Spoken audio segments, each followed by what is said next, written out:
Hello, everybody, and thank you for joining us. My name is Vera Grek. I am one of the admissions counselors at Worcester Polytechnic Institute undergraduate admissions. I am here to talk about leveraging FIRST in college admissions. So I have been reading for years now applications to WPI, and I see a lot of students who have experience in FIRST robotics, whether that is FRC or FTC. So I'm here to talk about how it's best to talk about that in your admissions process. To help me, I have one of our current students, Kaelyn. I'll let you introduce yourself. Okay, so hello everyone. My name's Kaelyn Hicks, and I'm currently a junior here at WPI, majoring in industrial engineering, and I'm a proud FRC Team 4680 alum. So to get started, lessons from FIRST. This may be a little obvious to everybody, but we're just going to start a baseline here. So what are things you actually learn from FIRST? Big one, the obvious one is engineering skills. So as an admissions counselor, we know this, right? If you're on a robotics team, you're going to be learning engineering skills. One thing that some admissions counselors may not know is that you also learn business skills. So this is a really good thing if this is your role on the team, if this is something that you've been doing that you can talk up, because it is really important that will transfer to other parts of your life. And how to learn. So Kaelyn, I think, has some really good input on this one because it's okay to try and fail as long as you learn from it. Kaelyn, do you want to add something about the last 3 bullet points here? Yeah, so definitely in FIRST, in any competition, you're always learning. You're always going through a trial and error process. You start off with a strategy and you come up with a lot of prototypes. Some of them fail, some of them work, but the whole purpose is to see what works for your team, what you're able to do. And that's a really big skill that carries on through the rest of your life. And then perseverance, this is a big one. If you have a lot of prototypes that fail, or it just seems like everything wants to malfunction at the worst possible time, it's the perseverance that gets you going and lets you see, okay, this will work out, we can do this. And then bringing me to my next point, strategy. This is something you're always going to have to do, making decisions and seeing what's the most effective way to do something. Thank you. So first, we also want to cover the philosophies of admissions and how the FIRST philosophies come into play. So we all know the terms gracious professionalism and cooperation. So how this is relevant to college admissions is that when we are inviting students to join our class, to join our university, we want students who are going to respect their peers, who are going to work well in groups, who are really going to push each other to become better people. And those skills and those ideas are built into the core of FIRST. So we want you to compete against each other, but respect your opponents. So we want you to recognize that everyone has something to contribute. And same thing goes when you are competing. We want to make sure that you are encouraging each other, but helping each other at the same time. If you see somebody else, needs a lending hand, it's important for you to step in and help them out. Because after all, winning against a tough competition, it feels so much sweeter. So we want to always make sure that we are kind and respectful to each other. And again, as admissions counselors, these are the types of people I want on my campus and really benefiting from the education that we offer at our individual universities. Kaelyn, do you have anything to add about either two? Any stories that really come to mind when you hear these two phrases? So yes, definitely the gracious professionalism. This is something we hear all the time at competitions. We hear it from our mentors. We hear it everywhere. And it's extremely important because it's not just about having the best robot or having the best story about how you came up with your robot. It's about being able to convey yourself in a way that's respectful to other teams and shows your humility. Because at the end of the day, we're all humans and we all deserve respect, no matter what kind of robot we have or what we're doing. So moving on to the different parts of the college admissions process. So we are going to cover them, kind of what you may traditionally do first up until the last point.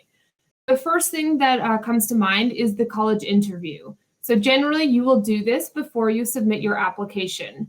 Some universities offer them, some do not. At some universities, it may be required, it may be highly encouraged. At some universities, such as at WPI's, it's just an option that's there to add to your interview or to add to your application, but it's not required. Only about 10% of our applicants will actually interview before they submit their application. Of course, this year with COVID and with a lot of the challenges that it brings, it's almost evening the playing field because everyone has to interview online. So you no longer have to think about how to get to the university. If you're going to have to miss a day of school, who's going to bring you? So the college interview is unique this year in the sense that there's almost less physical obstacles in your place, but of course it is still dependent on your availability to have a steady Wi-Fi connection, a laptop or a tablet, a quiet space to do it. So the interview is important to us because it humanizes you. It is one way to make sure that we remember and we learn about the human who is applying. So it's very easy to look at an applicant and just think about, for instance, a GPA score or what math class they're in, but the person is more than just a math class, is more than just list of activities that they have done. They have thoughts and feelings, and they have a unique viewpoint on the world, and this is our way to see it. It's how we can assess your fit. So fit is a word that we use a lot in college admissions. We want to make sure you're a good fit for the university. In the instance of WPI, we are a technical school, so we are a STEM university. We do have business as well. We're a project-based university, a research-based university that relies heavily on collaboration and group work. So when we're looking for aspects of fit at WPI, we are looking for students who enjoy working in groups, who've had some kind of project experience. It doesn't have to be in a classroom setting, but it can be as part of a robotics team. Maybe you've done an Eagle Scout project. Maybe you are part of a volunteer group that puts on large scale events, or you have to, work well and coordinate with others, but you are one in a group. So for us, that is how we see fit. We don't necessarily need you to want to spend the rest of your life doing robotics engineering, though you can, but we want to see students who are passionate about using STEM to help the world in some way to really get to their end goal. So be prepared to talk about both successes and learning moments. So these can be hard to do. It is really nice to talk about the time that, you had that wild idea and you put it into place and it really worked. Or the time that you were working in a group and all of the personalities clicked, everyone had a role to play and everyone was equally considered. But know that that's not the only side we want to see. One of our concerns when we're looking at admissions is to make sure that students will be able to stand back up if they fall. So this is what Kaelyn talked about in that first slide about learning from failures. Chances are when you get to college, the classes will be more difficult than what you're accustomed to. Maybe, for instance, like a WPI, instead of taking classes that last the full year or last a semester, it only lasts 7 weeks. So the pace is so much faster. So there's not a lot of time for you to stay down if you fall, but you have to learn how to get right back up. So that's why we will ask about learning moments. It's important for us to see what happens when you were stumped. What happens when halfway through a project, it just kind of collapsed? What happened when a group member wasn't working well with the rest of them, wasn't contributing? How did you overcome these things? So these are good moments to think about if you are preparing for a college interview, because it'll show us that you know how to pivot, you know how to just, put your head where it needs to be and really continue. These are the exciting moments that are really interesting to hear about in an admissions interview, because it's a way that we can see that, you are excited, you can think on your feet, you can stay in a clear head, because these are things that inevitably all of you have had to do at some point in time, whether if it's in a competition or if it's just while you're in build or while you're, debating what's the best way to do something. And brag. We only know about the accomplishments that you tell us. So this is both in the interview, in the essay, in any part of the application. This is your one chance to show us how great you are and that we need you at our university. So if you are, hoping that a letter of recommendation will mention something, or you're hoping that somebody else will chip in on your behalf, it may not happen. You have to put your best foot forward because this is your shot to show us how awesome you are and how much you are going to add to our university. Maybe you are on your team and you're captain, but you feel like you need to be humble. No, tell us that you're the captain. Maybe it was your idea to have this really cool new technique put into place and it worked out. Tell us, or else we'll just assume it was somebody else. Unfortunately, I do not have time to Google all of you to figure out if you've won any awards, to figure out, if you have some honors. Tell us. This is where you impress us, and this is where you can speak directly to admissions counselors. The college interview also is a great way to find out more about the university too. So if you are really interested in keeping robotics as part of your life, maybe you don't want to major in it, but you still want it to mentor a team. Maybe you want to volunteer at some of the events that take place. Maybe you want to teach robotics to elementary school kids. It's a good way to figure out if the university has these kinds of opportunities. I know the answers for WPI, but a lot of other universities may have similar things. So college interview is your time to speak with the person who may be reading your application and show them your interest level and that you're really looking for these specific things that they may have. And then the university professional will see how interested and invested you are in the school as well. Extracurricular activities and resume. Colleges pay attention to this list. So in the common application, you can fill out your list of extracurricular activities. So there's a space for you to write the title of it. Maybe it's the name of your robotics team. Maybe it's a sport. Maybe it's music. Maybe it's theater, volunteering, work. Maybe it's babysitting siblings, whatever you're doing. And then it asks you to write how often you do it. So you'll write 9th, 10th, 11th, 12th, or whatever grade, and roughly how many weeks per year or hours per week, those kinds of details. So we don't need you to join every club in your school. We don't need you to have tried every club even for a week. What's more important for us is that you found something that you really love and you've stuck with it. Again, in this situation, knowing our audience, I'm going to guess that it will be robotics, but it doesn't have to be a STEM activity if you're applying to a STEM university. We are looking for students who have that longevity, maybe even leadership opportunities within their club as well, because it's a good indicator that you will be able to find something that you love and be involved in our university. We hope that every student we add to the university is going to help make it a better place. And the way they can do that is by taking advantage of the things that we offer. Maybe they're going to, like I said, mentor a local team. Maybe they're going to start working in the admissions process to talk, or in the admissions office to talk to other prospective students and be able to really relate to their experiences and then share what it's like to be a student at the university. So we do pay attention closely. In the specific example of WPI, I've already mentioned that we are such a group work heavy school that if your activities are piano, video games, and singles tennis, those are great activities, but they don't show me you know how to work well with others. Being in a theater group, volunteering, caring for your grandmother. These are all things that show your ability to work well with other people, strong communication skills, and we are looking for that for our university. Also, being part of a FIRST team shows dedication, leadership, group work, critical thinking skills, and a passion for STEM. So just seeing the word FIRST on an application shows a university like WPI that you do have a lot of fit for the university. So make sure that you proudly put this on your application because we know the dedication, the hours that it takes, the sleepless nights that you have, that you're pouring into your team and really to STEM in general.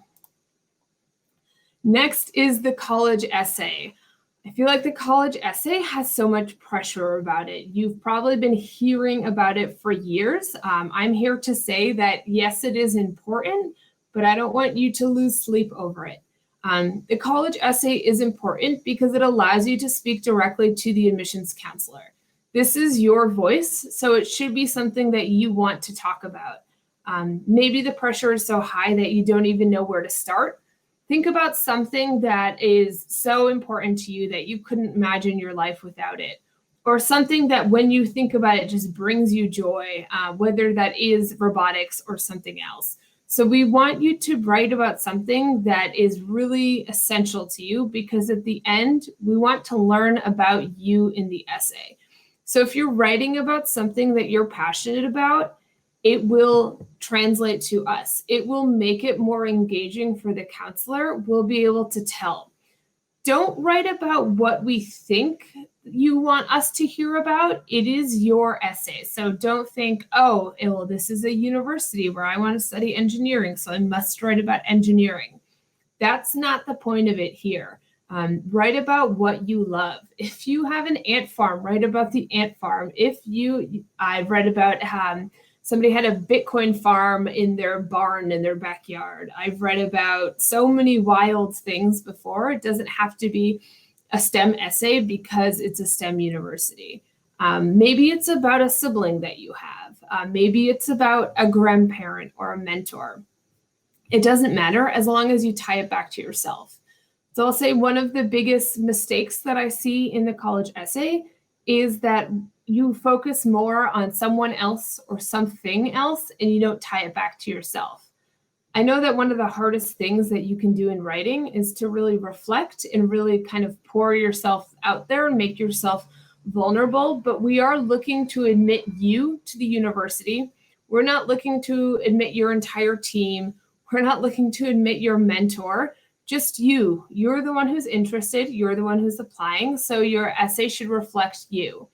I've read essays about students who it's the first time they made advance to a certain level of competition and how exciting it was.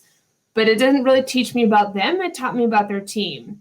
Same thing happens. I've heard about, you made it to a certain point and then you didn't advance, and how disappointing that was. But again, what am I learning about you? Or for instance, you can write about certain times where, you're in the middle of the competition and something starts going haywire and what happened. But what am I learning about you?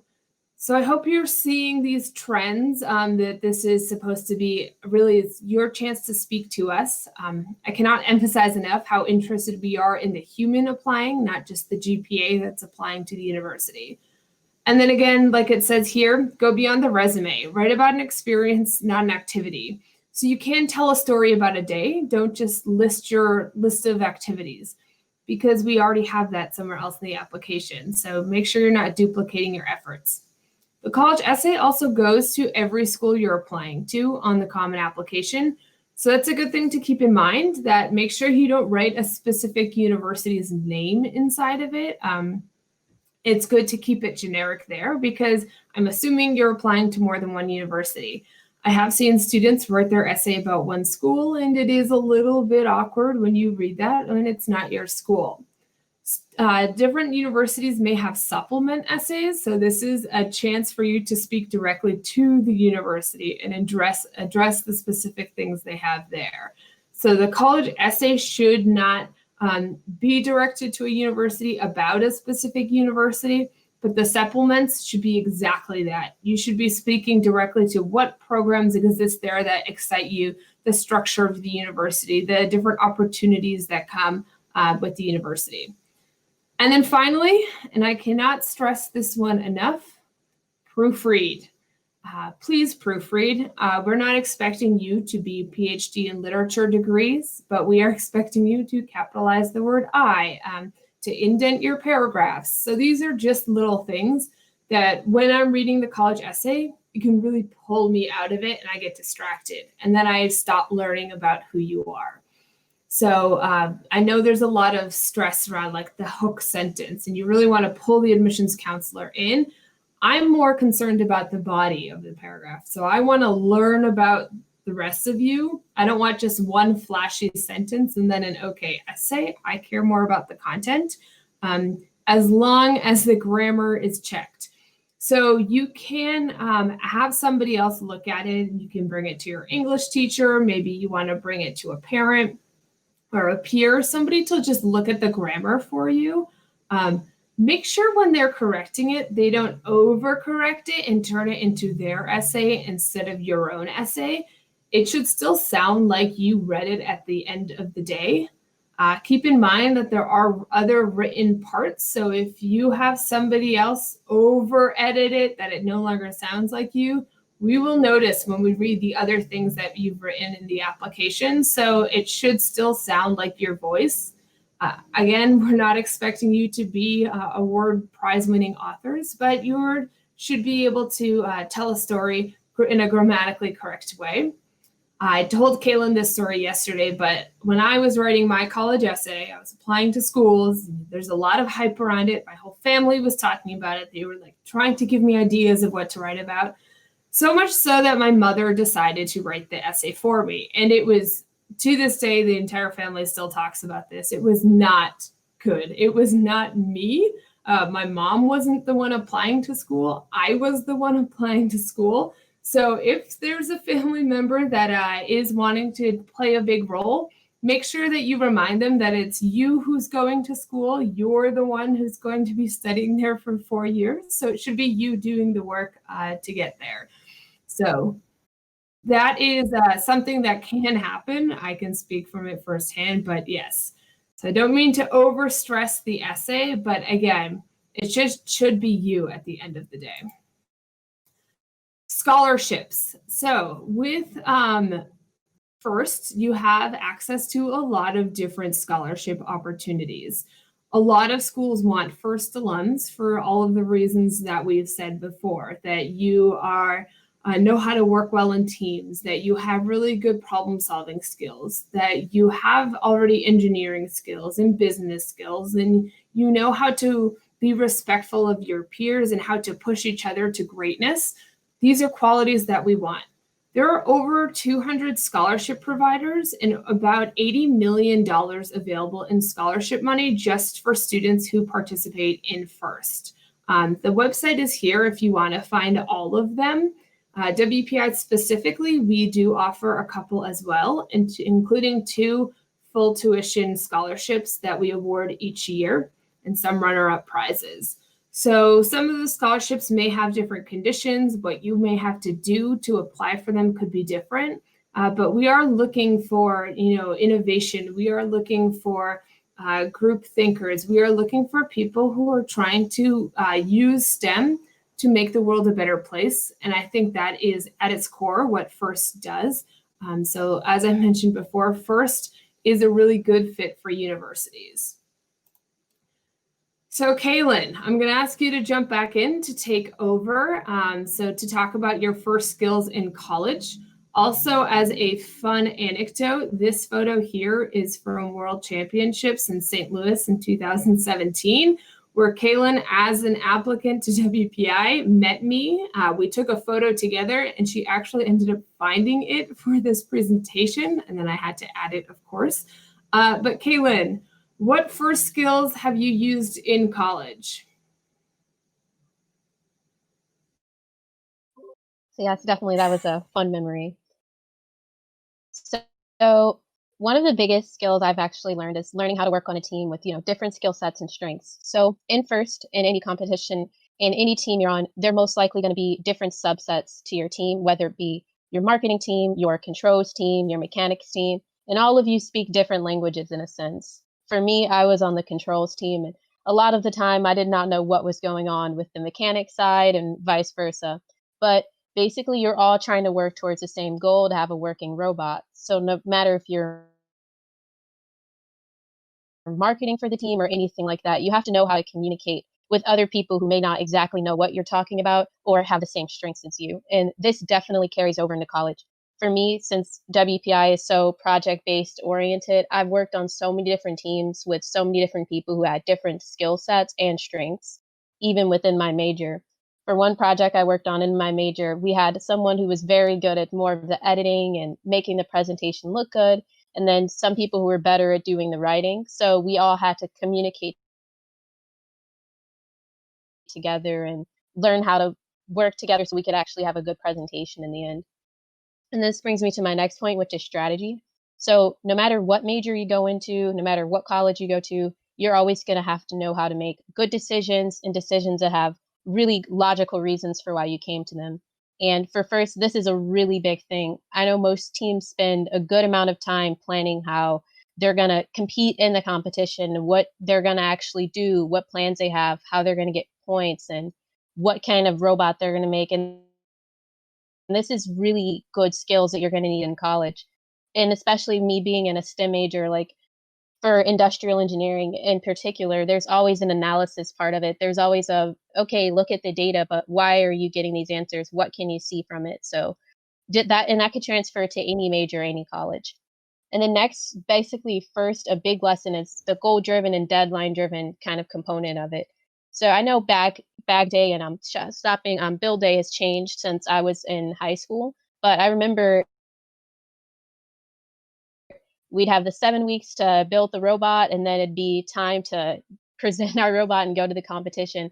And all through this, we all had a goal in mind. We were all trying to work. And since it was really fast paced, there was really not a lot of time for, the lazy days. We definitely had some, but we had to basically keep working. And it's funny how this transfers to WPI, because with it being 7 week terms, it almost feels like the exact same atmosphere. Like you'd have, for me, I have 3 classes, and they're very intense, and my goal was to do well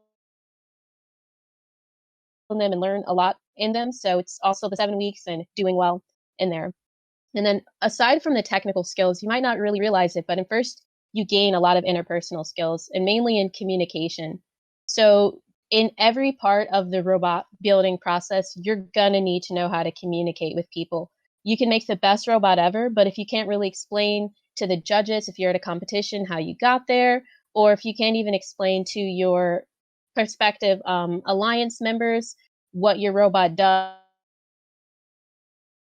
it's not going to really make your team as marketable, and you may not really like express what you're really trying to do and your passion.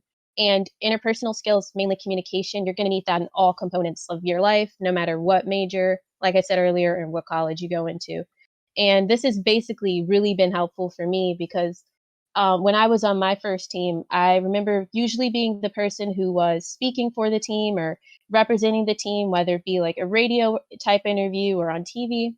And I had to get out of the STEM type mindset of, here are the numbers, here's what we do, and actually explain it to people who may not know like how robot works or what's going on. And it's really important to really like show what you're doing and what you're basically trying to communicate. And even in a STEM major in college, like still need these skills. Like even in math classes or any engineering classes, you're still gonna need to know how to communicate. And FIRST is really big on that, and I really appreciate that.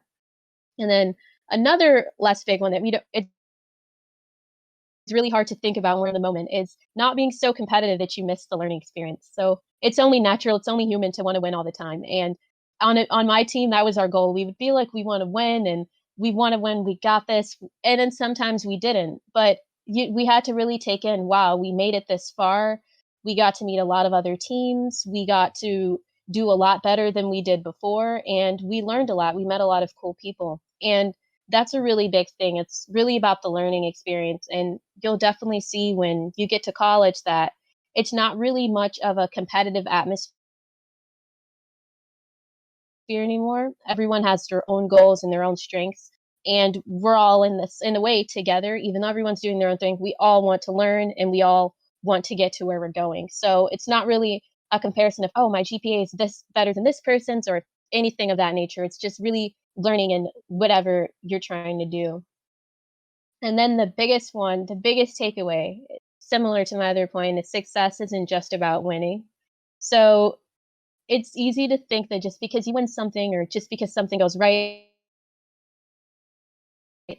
or that means that it's a success, and it's not necessarily true. I know when I was on my FIRST team, we would be pretty sad if we didn't win a competition or it seemed like we were really close to winning and we didn't. But then we had to look back and think, wow, this was the first time in this build season that we did not have any technical problems during the competition, or this was the best that our drive team has ever communicated, or we met a lot of people, we met new friends and possible connections. And that was a big success. Like it was hard to see it in the moment, but just because you don't walk away with an award,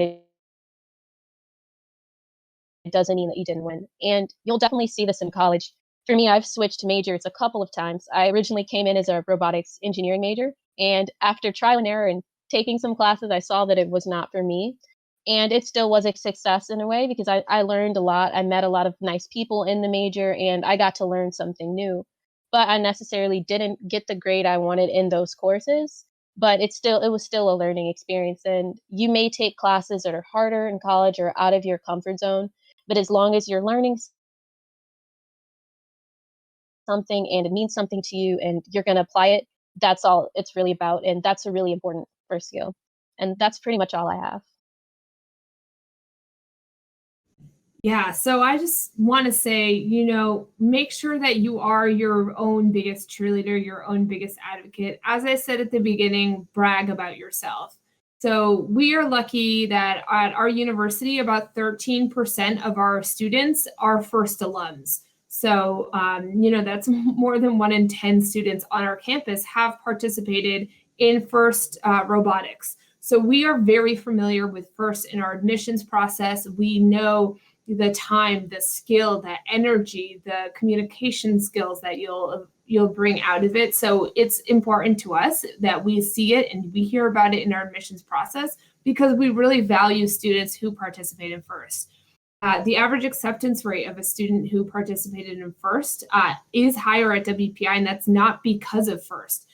FIRST is just one thing they have in common, but students who participate in FIRST, they do care. They learn how really good time management. Students who participate in FIRST, they learn how to respect their peers.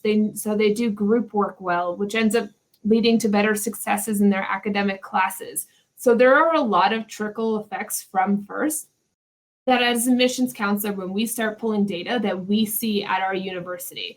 This is why I'm here today to talk to you, why I'm really excited to FIRST. This is why I go to World Championships to meet more students. This is why we have full tuition scholarships for FIRST students, because we know that these students are really strong and dedicated students, that they are in it for the right reason, that they know how to treat their peers well, they know how to push each other respectfully in a way that's going to benefit all of mankind, just not just our university. The reason I'm saying all this is that make sure that everybody knows it. WPI may know this because we are so invested in FIRST and we have been such big FIRST fans for so long. Any school that you apply to, especially if you have the chance to have a interview with an admissions counselor and you mention FIRST, and if you see if they're not really familiar about it, tell them about it. This is your chance also to spread the great word of FIRST. So if there's a chance to, talk about, it's not just robotic skills, that's just the tip of the iceberg. Robotics just happens to be the means that how you're delivering and learning all these things, but the other things are equally as effective. As Kaelyn said, if you can't communicate your thoughts effectively, if you can't, talk about your robot, if you don't know how to work with each other to fix it, then what's the point of even having a robot? So make sure that you guys are FIRST best ambassador. This is why different programs exist, especially with the FIRST Alum Association, of really helping each other out, because at the end of the day, we all have the same goal. And as a university admissions counselor, I really want all of you to succeed. I want you all to change the world. I really want you all to help bring STEM to the forefront because it is such an important thing. So with that, if anyone has questions, you can feel free to start writing them in the link that Francis provided that's in Discord. If you do want more information about WPI, we have this QR code that you can scan with your phone. If you have specific questions that maybe you think about later on, or if you just want to email me directly, my name and my email is there, so that way you can access me directly. I'm always happy to talk to our FIRST students. I like learning from you. As I was telling Kaelyn earlier, that I didn't get to participate in FIRST.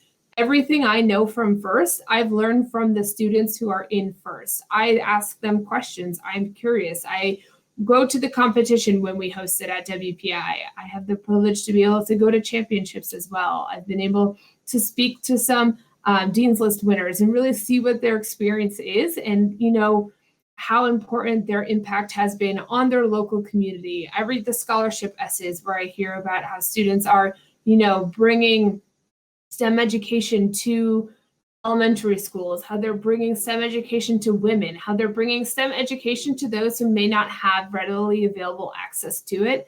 So I really respect students who participate in FIRST, and anytime they have a question, I am more than happy to help.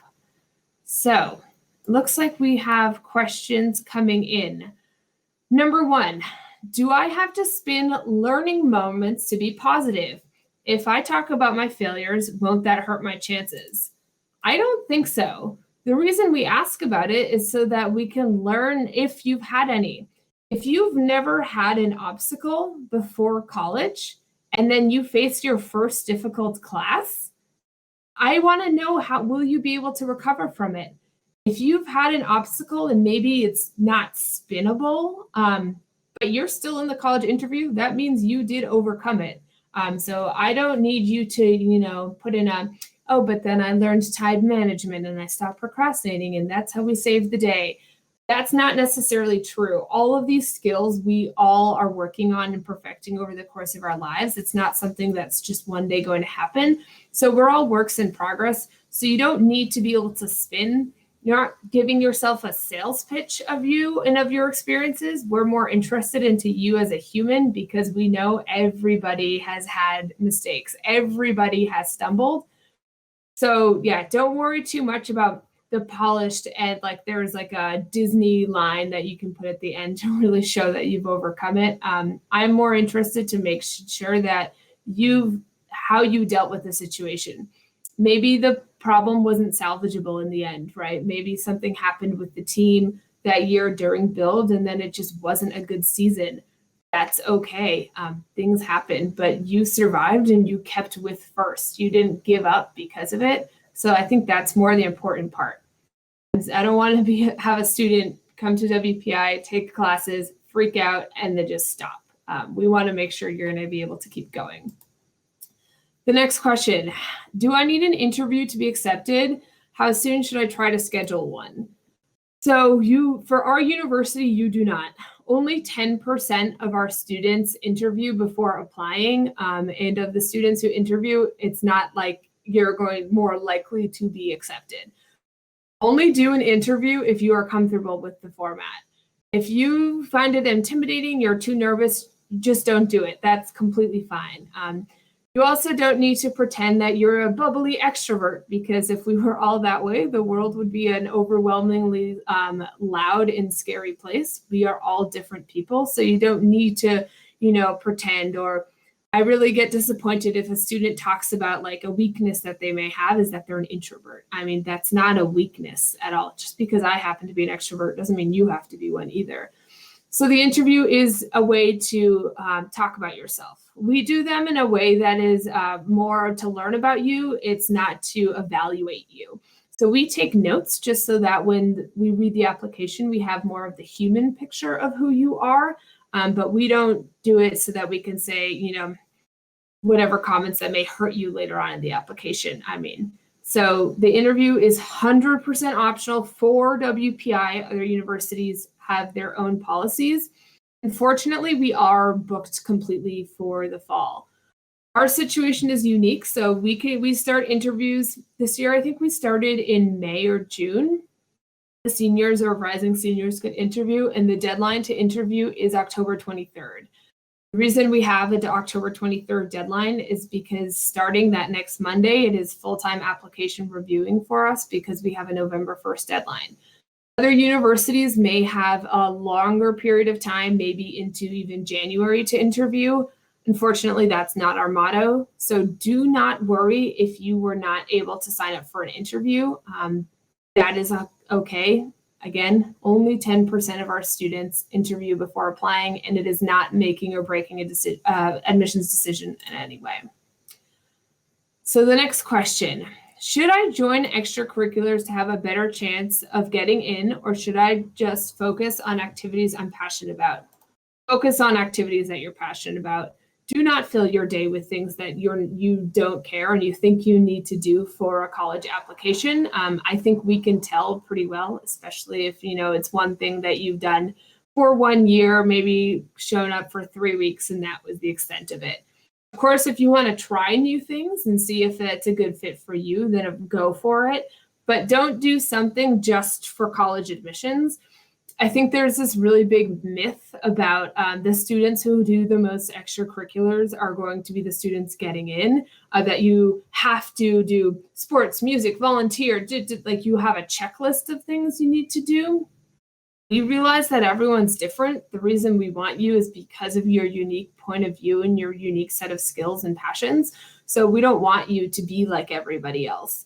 I think WPI is a good place where students find their niche, right? We have the amount of students I've read about how quickly they can solve a Rubik's Cube on their application. That's even listed sometimes. We have students who are in Cheese Club, in Art Club, in Music Club, we have LARPing. We have a lot of robotics groups. We do have sports. We have volunteer groups. We have cultural groups. We have honor societies.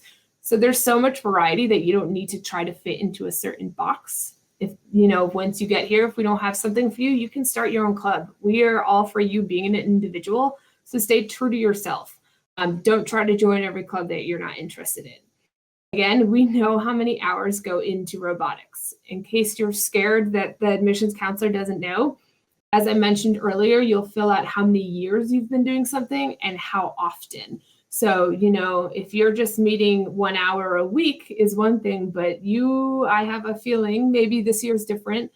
You meet a lot more than 1 hour a week. Your life is dedicated to this. So it is hard to fit anything else in because you need to worry about schoolwork, and that's completely fine. In terms of extracurricular activities, when universities ask for them, you can write things that are like babysitting a sibling, right? Maybe your parents are working and you can't do anything else because you have to go home to help your siblings or help them with homework. That is okay. We want to know everything you do outside of school hours. Maybe you work a part-time job or two. Write about that as well. List all those things. This year, don't worry if your activities were canceled because of the pandemic, because everybody's activities were canceled because of the pandemic. We're more so going to focus on what you are doing in freshman, sophomore, and junior years. And if you were able to continue with some, that's great. Or maybe since everything was canceled, you decided to build a computer or learn the guitar or, read all of the books on like the 100 best classics book list. Whatever it is that you're doing, if you've picked something up, you can include that as well. Don't feel like you need to start a new hobby because of this either. I'm just saying that whatever you're doing is okay, and that's perfectly fine. Everyone is dealing with things differently, so we want to make sure just stay true to yourself. The next questions: how many students have first experience at WPI? It's about 13%. So usually we look at the end of every application cycle, we have about 11,000 applicants to WPI. Then us counselors during the read will mark off who mentions FIRST, FRC, or FTC somewhere in their application. Every year it's between 10 to 15% of our students that are accepted and ultimately end up enrolling have first experience. So it's more than 1 in every 10 students on our campus has participated in FIRST at some point. It's likely during their senior year. How can I get an idea if a school will fit for me during social distancing? So because of this, we have all adapted to different ways as well. So there are a lot of schools, us included, have information sessions online. So what you would have normally heard from a counselor in their building, in their welcome center, is now online. We have virtual tours as well, where you can actually take a tour of the school with our tour guides. So we're lucky at WPI that we've been able to pull our students into a lot of the virtual things that we're doing. So we'll have 2 students on every information session. So you'll hear 2 different points of view of people who are living and breathing the things they're talking about, not just an admissions counselor who hasn't attended the school but has learned about it professionally. During our virtual tours, you'll be with 2 tour guides. So the students who are usually going to physically walk you around campus, you can hear from them there. We also have a lot of extra things, especially this month. On the weekends, we're doing virtual open houses. So that means it's going to be a like an admission session, what we normally go of the informational things, the 7-week terms that Kaelyn mentioned with the 3 classes. The grading policy is a little different. The projects, WPI has some quirks, some of which you may recognize because of FIRST. We have a lot in common in terms of structure. But we'll also have a faculty panel. So you'll be able to ask questions to the faculty. Then we'll have a student panel with about 4 students on it, and you just type the questions into the Zoom webinar, and they're just there to answer your questions. There'll also be a session with a financial aid counselor, so if you have any questions about financial aid. And then we have things such as faculty or department-specific sessions. So if you're really interested in aerospace engineering, we'll have one at night so that you can interact with somebody, a faculty member from that department and students in the department. Or you're interested in robotics engineering or computer science or mathematical sciences. We had one with the Career Development Center as well. So all of us universities are finding different ways to adapt. As you guys are in New England, we do have some limited tours as well. So actual in-person, if you want to come. You have to be from the list of states that the governor of Massachusetts has approved for travel to and out of New England. So those are to and out of Massachusetts.